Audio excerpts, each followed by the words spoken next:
U.S. Navy aircraft carrier strike groups began operations in the disputed waters of the South China Sea on Tuesday, the latest show of naval capabilities by the Biden administration as it pledges to stand firm against Chinese territorial claims. The carriers USS Theodore Roosevelt and USS Nimitz and their accompanying guided missile cruisers and destroyers are showing the U.S. Navy's ability to operate in highly trafficked, challenging environments, the U.S. Navy said in statement. The two strike groups have about 120 combat aircraft between them. U.S. Navy aircraft fly over the USS Theodore Roosevelt Carrier Strike Group and the USS Nimitz Carrier Strike Group in the South China Sea on February 9, 2021. China claims almost all of the 1.3 million square mile South China Sea.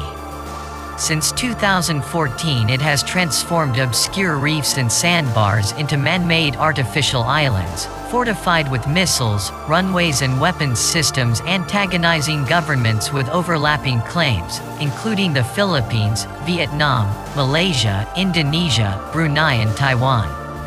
Beijing reacted harshly 7 months ago when the U.S. deployed two carrier strike groups there, the first time in 6 years that two carriers had operated in tandem in the South China Sea.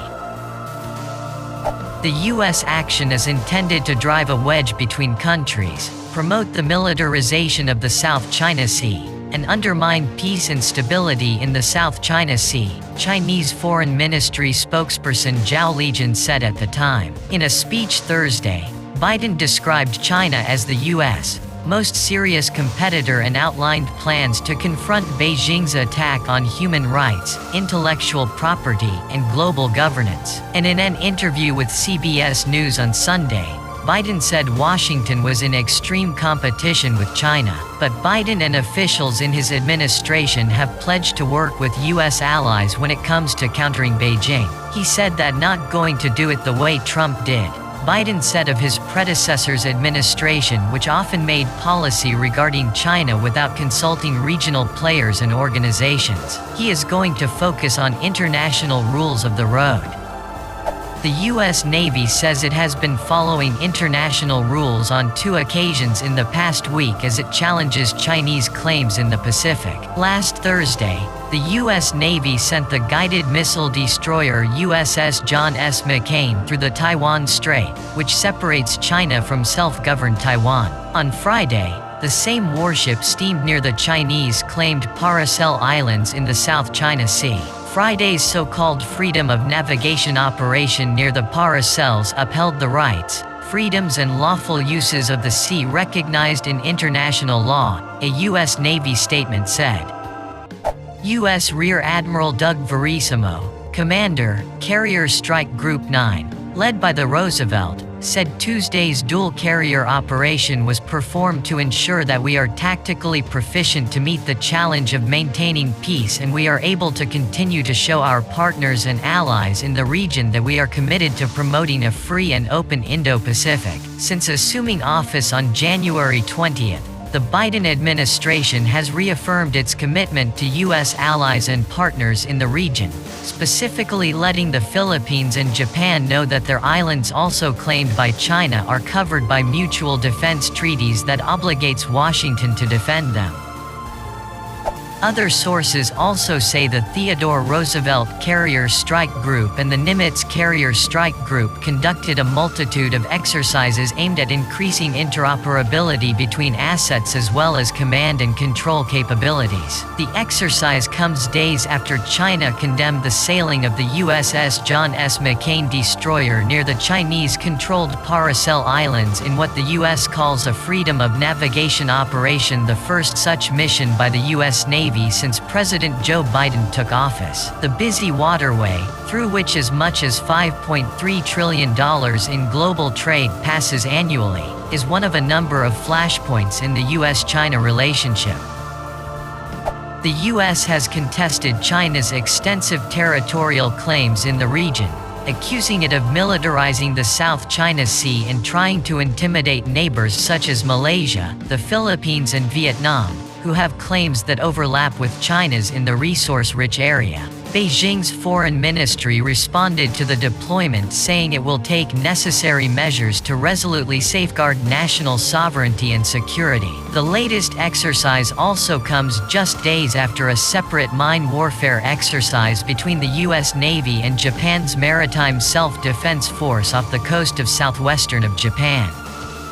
Late on Friday in Washington, D.C., U.S. Secretary of State Antony Blinken had told Yang Jiechi, a senior Chinese official, that the U.S. would hold Beijing accountable for its efforts to threaten stability in the Indo-Pacific, including across the Taiwan Strait, and its undermining of the rules-based international system. China has been infuriated by the U.S.'s repeated forays in the South China Sea and has accused Washington of deliberately stoking tension. China says it has irrefutable sovereignty over most of the South China Sea, a claim that has been declared to have no merit by the International Court of Arbitration at The Hague. China refused to participate in that arbitration case, filed by the Philippines, and later dismissed the ruling as null and void. China itself has also been stepping up its activities in the region, building artificial islands and constructing naval and aerial facilities amid protests from its neighbors. In January, Beijing passed a law that for the first time explicitly allows its Coast Guard to fire on foreign vessels. The Coast Guard law empowers it to take all necessary measures, including the use of weapons when national sovereignty, sovereign rights, and jurisdiction are being illegally infringed upon by foreign organizations or individuals at sea. China's Coast Guard is the most powerful force of its kind in the region and is already active in the vicinity of uninhabited East China Sea islands controlled by Japan but claimed by Beijing, as well as in the South China Sea. Meanwhile, a French nuclear attack submarine was among two Navy ships that recently conducted a patrol through the South China Sea, its defense minister announced, in a move likely to anger Beijing, which claims most of the strategic waters as its territory. The SNA Emeraude was accompanied by support ship BSAM Seine for the passage, Defense Minister Florence Parly said on Twitter late Monday. This extraordinary patrol has just completed a passage in the South China Sea. A striking proof of the capacity of our French Navy to deploy far away and for a long time together with our Australian, American and Japanese strategic partners, she tweeted along with a picture of the two vessels at sea. China lays claim to nearly all of the South China Sea while Taiwan, the Philippines, Brunei, Malaysia and Vietnam all also claim parts of the region, believed to hold valuable oil and gas deposits. U.S. warships occasionally carry out freedom of navigation missions through or close to waters claimed by Beijing to stress Washington's rejection of those claims. The USS John S. McCain last week sailed near islands in the South China Sea claimed by Beijing and conducted a transit through the Taiwan Strait, prompting a warning from China. NATO member France has exclusive economic zones in the Pacific around its overseas territories and has stressed the importance of defending freedom of navigation in the region. The French patrol comes after the inauguration of U.S. President Joe Biden, who has underscored support for Washington's Asian allies after 4 chaotic years of the Donald Trump administration. In April 2019, there was a naval incident in the Taiwan Strait when Chinese ships told the French frigate Vendémiaire to leave the waterway that separates the Chinese mainland and Taiwan, another sensitive area claimed by Beijing.